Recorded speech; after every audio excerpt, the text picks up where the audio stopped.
Hello and welcome everyone. Today is day three of creating the lasting love of your dreams.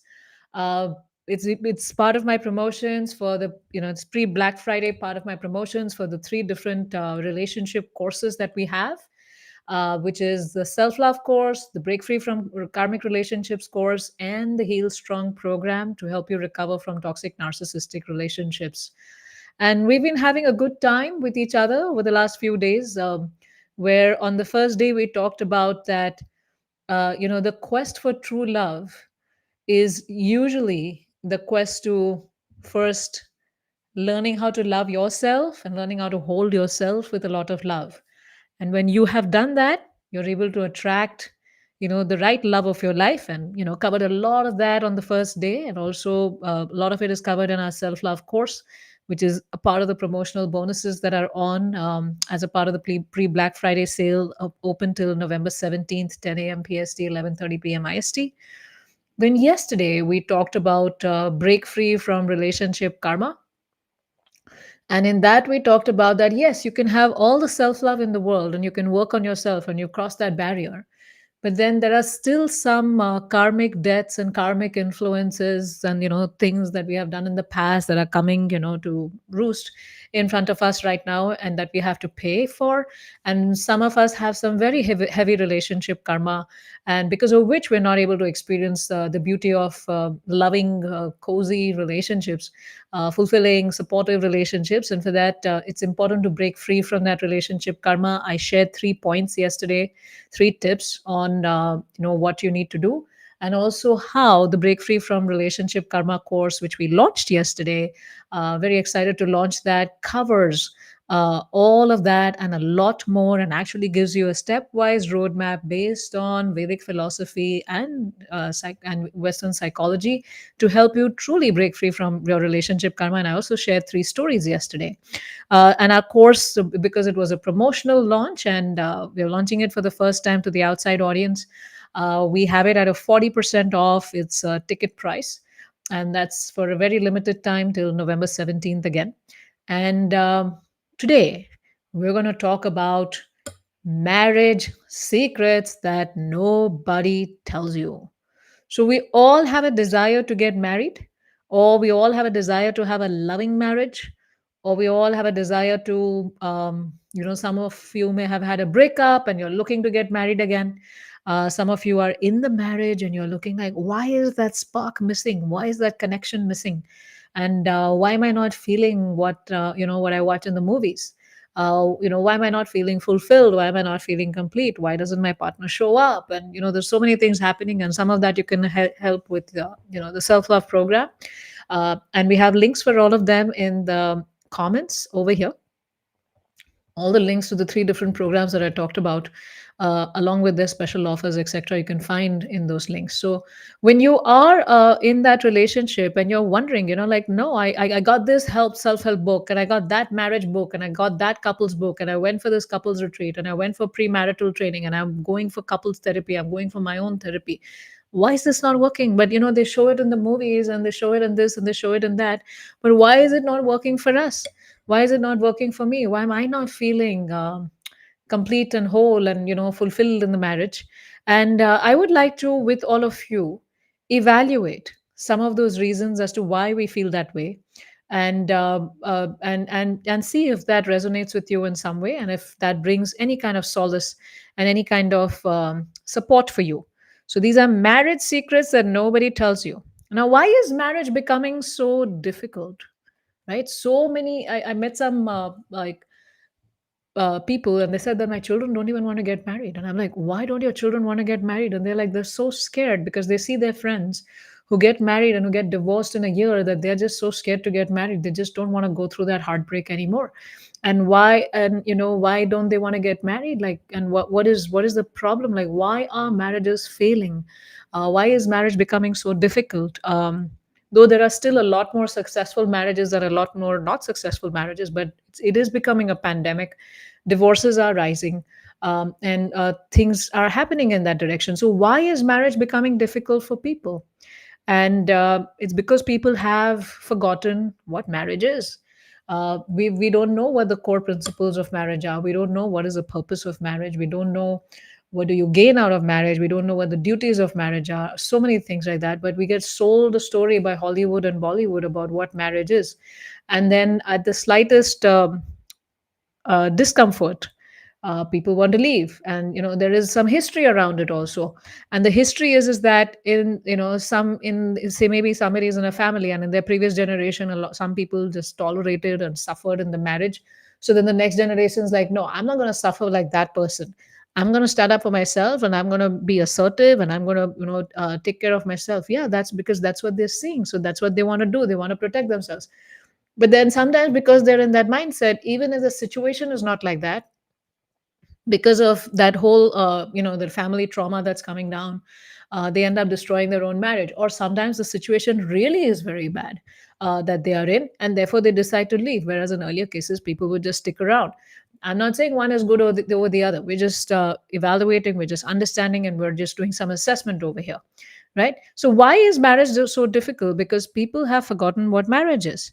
And I'd like to introduce a few things over here, that the purpose of marriage that is being introduced to us by Bollywood, by Hollywood, by all those love songs, etc., is that marriage is enjoyment. That we're going to enjoy, we're going to have fun. And if I'm not going to have fun in the marriage, then my marriage is horrible, right? Because that's the story that's being sold to people. That and that's what happens, when creators or come on, influencers and creators come on YouTube and Instagram and all of these different places. uh, and I'm telling you this because I'm in the same business, but I don't do that. Is that you have to make those thumbnails, you make those those titles, you make catchy posts, etc.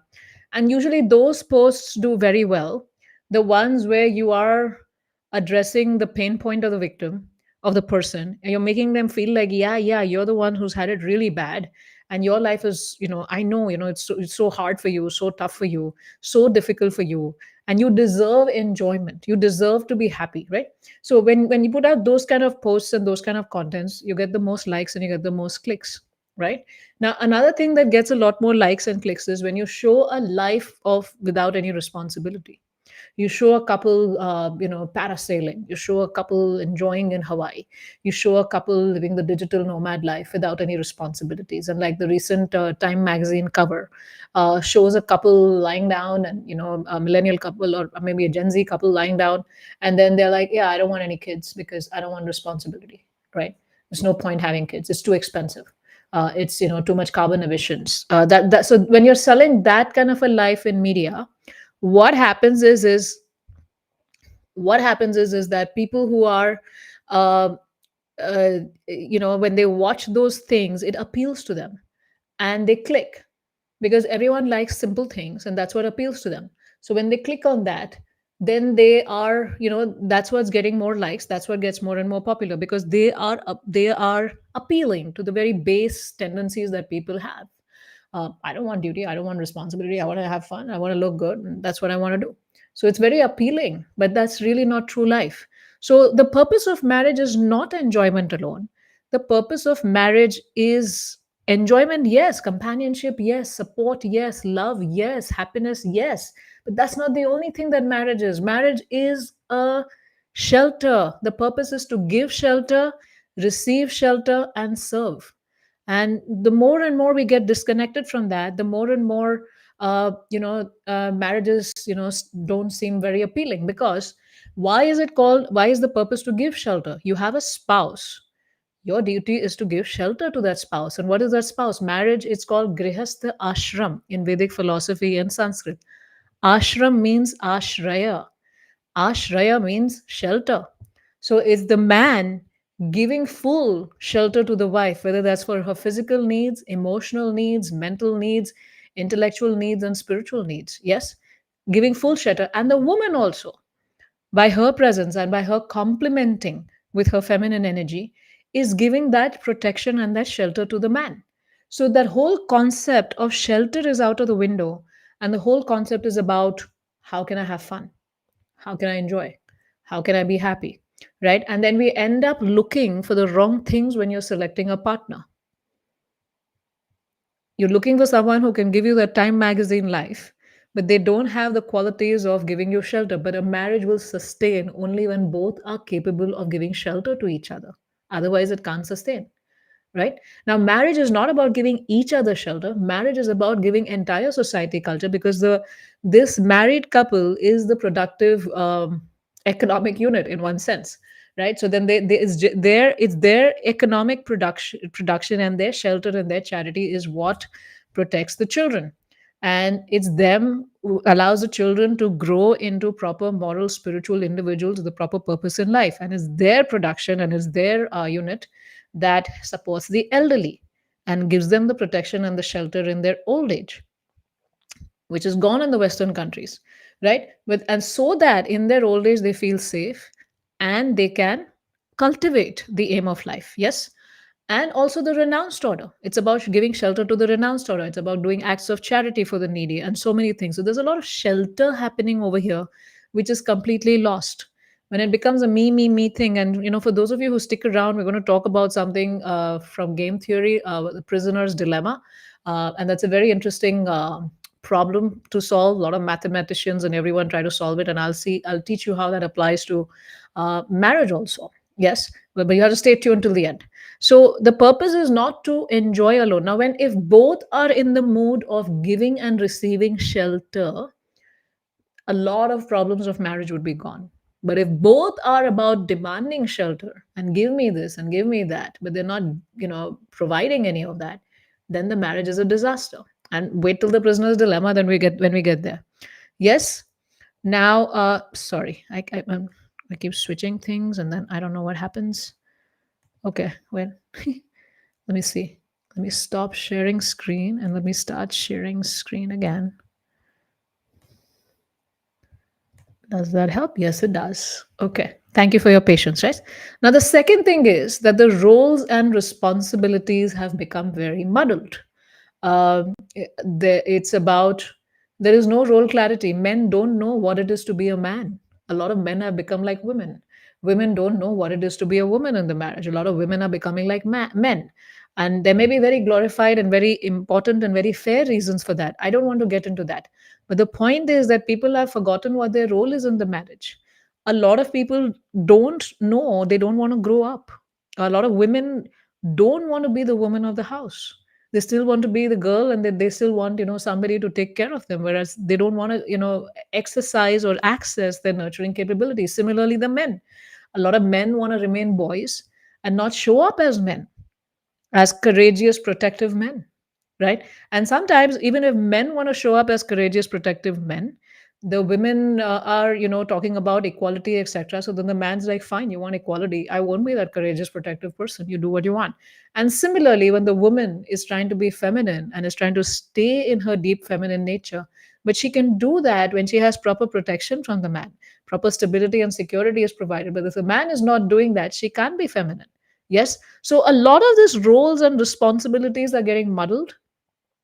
And even if, like, another thing is that uh, everyone's like, yeah, we're working, we don't have time. Well, people have been, both husband and wife have been working for centuries together. It's just that the way, the nature of things, the economy has changed from agrarian to the economy we have right now.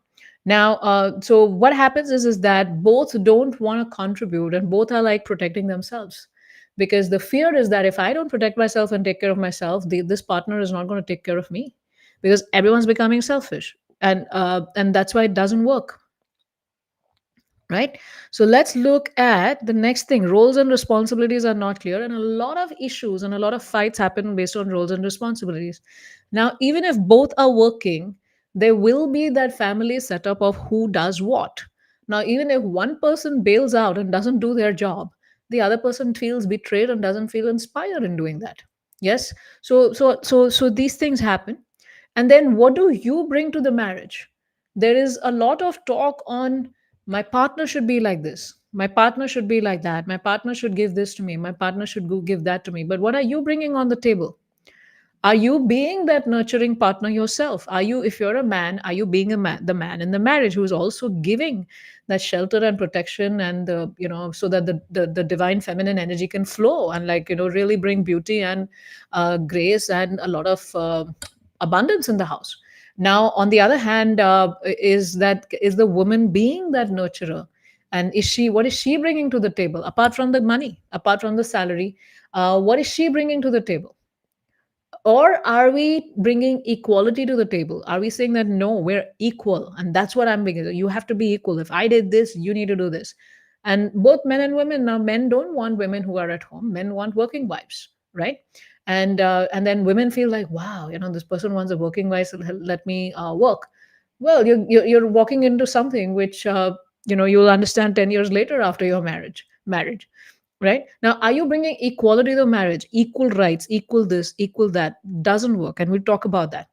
Are you bring coming from a place of duty, and are you coming from a place of balance? Are you coming from the place of duty? Yes, this is, these are my duties in the marriage, and I'm going to do them. Are you coming from a place of balance, that yes, my spouse can have those emotional highs and lows, but I'm going to be calm, and I'm going to keep my balance, and I'm going to bring balance in this marriage? And can both partners do that? Or are you coming with neediness, that no, give me this, give me this, why didn't you talk to me, why didn't you pick up the phone, why didn't you look at me, why didn't you make this for me, why didn't you do that for me? Are you coming from that neediness, or are you coming from a place of demandingness? You must do this for me. If you don't do this, I'm going to give you silent treatment. A lot of this is me centric, right? A lot of this is me centric. But are we coming in the marriage with us, bringing who we are supposed to be in the marriage also, and also nurturing our spouse so that they can be who they are meant to be in the marriage, right? Or is it all about, I want someone who takes care of me, does this for me, does that for me? The other person will get tired of you. They get tired of you.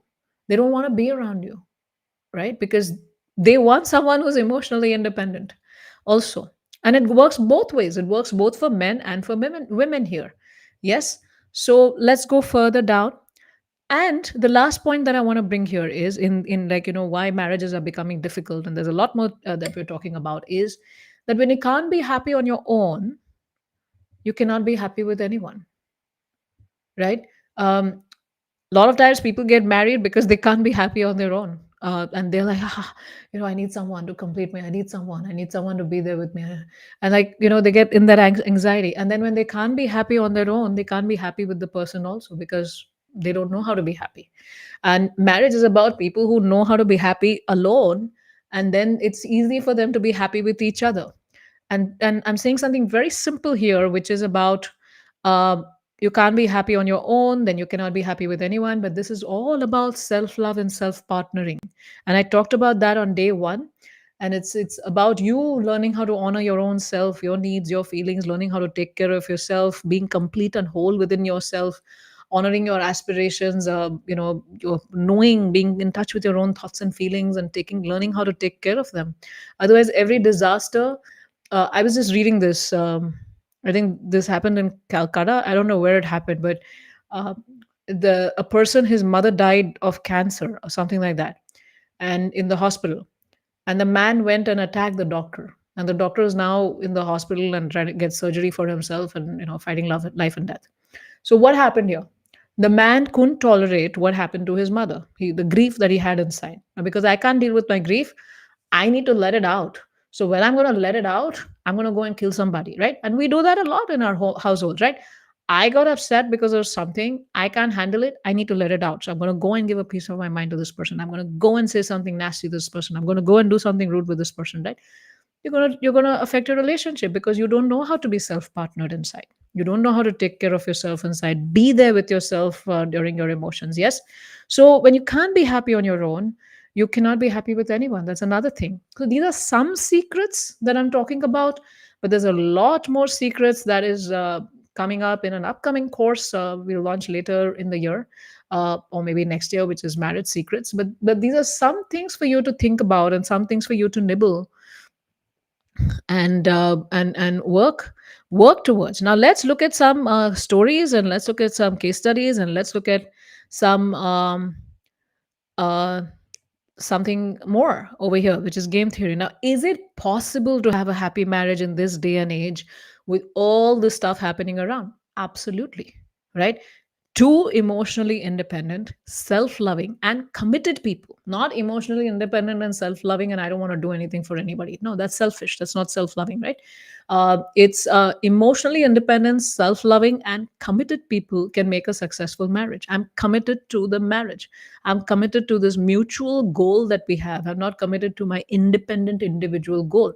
So it's emotionally independent people choose to become one unit, choose to become dependent on each other and not remain like an independent unit, right? They choose for that, but because they're emotionally independent, they know how to handle themselves, so then they don't put the pressure of handling themselves on the marriage, right? And can make a successful marriage. Now question is, are you there? Are you there in that situation? Are you there in that scenario where you can so a lot of you have joined this program probably because you're married or you're looking to get married. And are you there?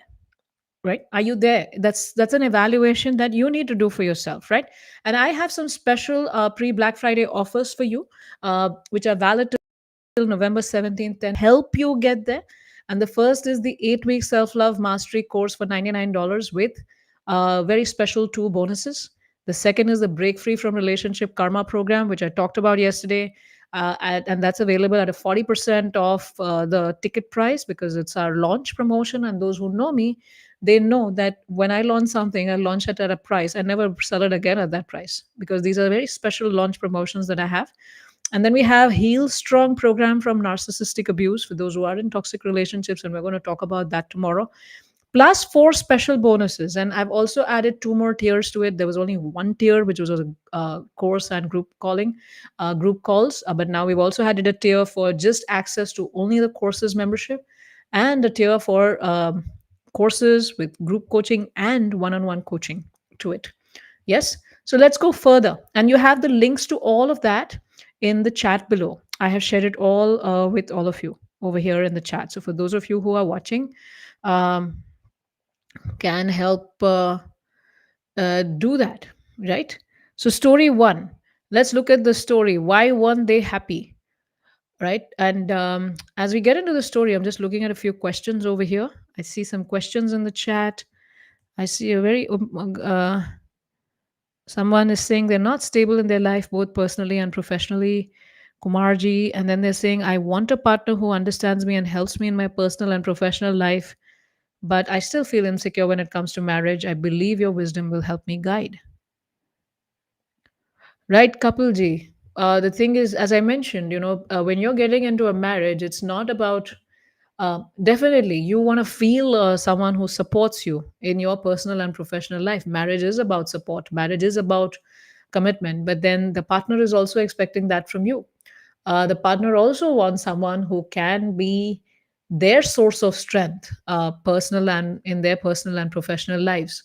So it's about what are you bringing on to the table, and then what can you do to bring yourself to a place of stability before you get married. Because if you're not stable personally and professionally, the marriage can be, you're right, you have the right fears over there. So first work on yourself, making yourself stable personally and professionally, understand the reasons for why that's not happened, and work on that. Make it a project and work on that. Anything you make a project is going to happen, and with a lot of sincere prayers it's going to happen, and you need a stepwise roadmap to do that. So if you think our courses can help, which I think the self-love course can help you to understand yourself better and to become more stable personally, then do that.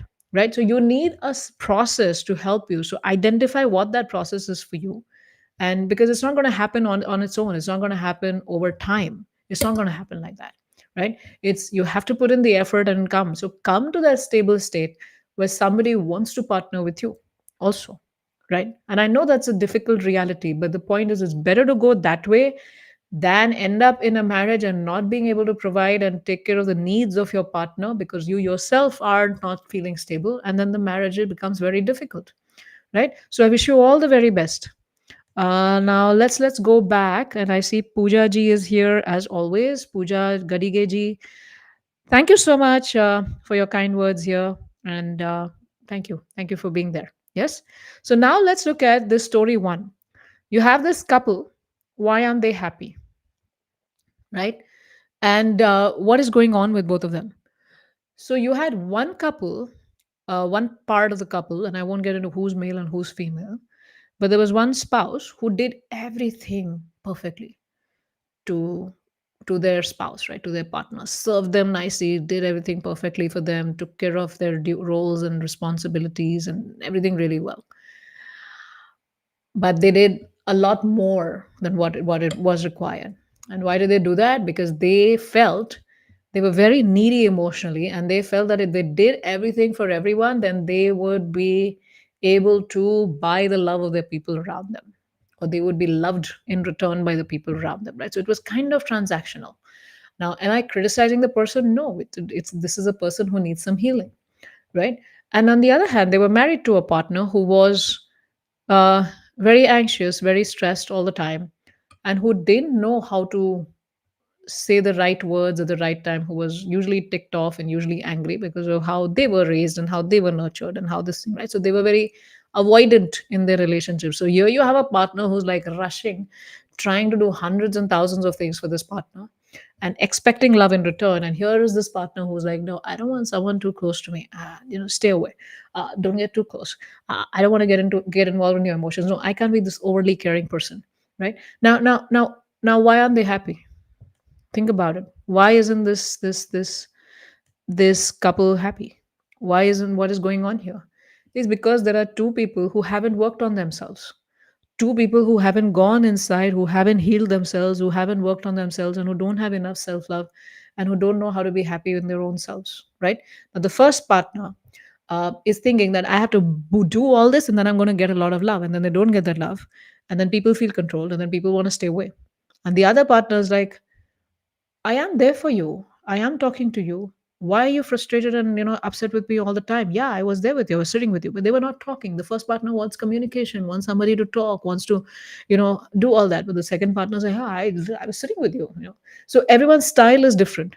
Now you can't adjust to all of that unless you are solid in your own self. So that's the issue.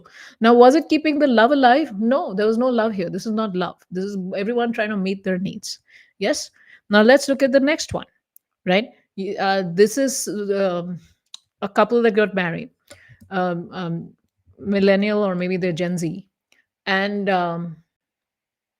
they are both are working, and then during family festivals and things like that, like of importance, the wife says that, oh, it's a holiday time. I am going to see my parents, and you can go to see your parents. We are equals. I bring money, you bring money, and so why should I go to your parents' house? I'll go see my parents because I also don't get vacation and you go see your parents. So we're good. Yeah, principle makes sense. But does that help in making a family? It doesn't. Because creating a family is beyond equality. Creating a family is beyond equality. It's not about equality. It's about being committed equally to the concept of building the family. And why are you building the family? Because we both need shelter from each other. Right now, a lot of us think that, no, I'm earning, I'm doing this, I'm independent, I don't need people. No, we all need people. We all need that shelter, and we all need that place where we feel connected, where we feel at home emotionally, physically, spiritually, socially also, and in so many ways. Now is this there is equality here, but there is no friendship, right? Where is the friendship in this marriage? There's no friendship. It's not about like, oh, we'll make you really happy if I join you, during this festival with you and your parents. Yeah, I'll do that for you because I love you. That concept is not there. It's about equality. Now, how long can equality sustain a relationship? I don't need you then. I have equality in the workplace with somebody. I have equality with my siblings, etc. So how are you any different? What are you bringing to the table for me? Where is the connection? Where is the marriage? Where is the support? And where is the shelter? So was this keeping the love alive? No. So some of these concepts that have now come in are not there, and then we are like, no, but if I don't assert myself, the other person's going to cheat me. The other person's going to abuse me because of so many things we keep hearing. We begin with without trusting the other person. We don't assume good intention, but in business, simple thing in business is when you're working with somebody, you assume good intention. That's where you start, right? So that doesn't happen. And where will the connection be between each of them? Where will the love is made through sacrifices for each other, going the extra mile for each other. Both are not willing to do that. How is it going to happen? right?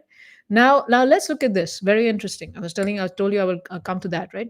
So there is how when you follow self interest, it can be the worst outcome for both, all the parties involved. So now there is this story where there are two guilty prisoners, and they're both individually offered a deal, right?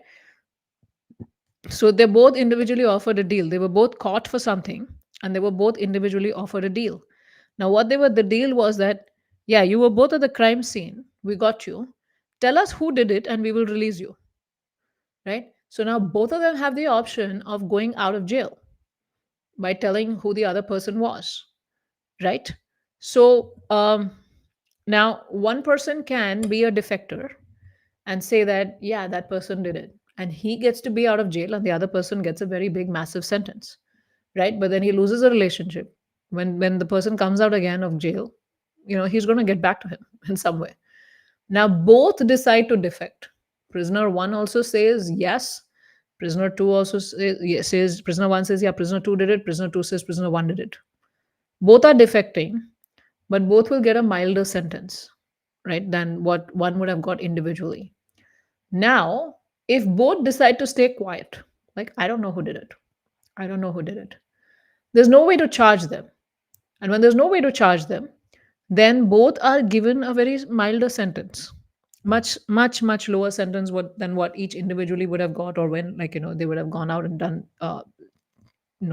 like tattletale on each other, right? Now, when you are in a relationship, as you can see, there's a matrix here, right? They made this, which gives them a dilemma to betray each other or to stay silent, right? So if both are silent, both are getting 1 year. If one betrays, the other gets 3 years, and this one goes free. Again, same thing. And if both betray, they get 2 years. So, what is the best outcome? What would you choose? I think most of us would choose that. Yeah, I can go free, but what's the other person gets the 3 years. Who cares? I go free, right? And that's what happens in a marriage. This is fine if you don't know each other and you're like trying to this thing. But in a marriage, even if you go free and the other person suffers for 3 years, does that make your marriage happy? It doesn't. It doesn't make your marriage happy. And what really makes a marriage happy is where both are thinking about how to support each other. So it's the first quadrant is what makes a happy marriage. But how many of us can do that, where we don't just follow self interest, but where we look at the other person's interest? And when your partner is happy, you can be happy. So these are some secrets that are there that I'd like you to consider. And there are these pre Black Friday offers again for you. The links are in the chat. So for those of you who are looking to enhance yourself with self, we have a special bonuses to our 8-week self mastery program, which includes the bonus includes a group coaching call with me and a self love guided meditation, so that you know you're doing it right, right? And those bonuses itself are worth $350. But you're getting the entire program for 8 weeks, along with access to community, plus that group coaching call, and plus that guided meditation for 99. Then we have the Break Free from Relationship Karma course. As I said, we have launched it to help you. A lot of these patterns that we have in our head are also because of our karma, and it helps you overcome those patterns and come to a better life and a better approach to relationships and freedom from all that is blocking you, and karmic debts and karmic cycles. You learn how to release all of that. And thirdly, we also have 4 special bonuses for those who join the Heal Strong program to help you recover from toxic narcissistic relationships. And there are 4 special bonuses out there, which is, I'll let you look at the link. So the links are there in the chat for those of you who joined late.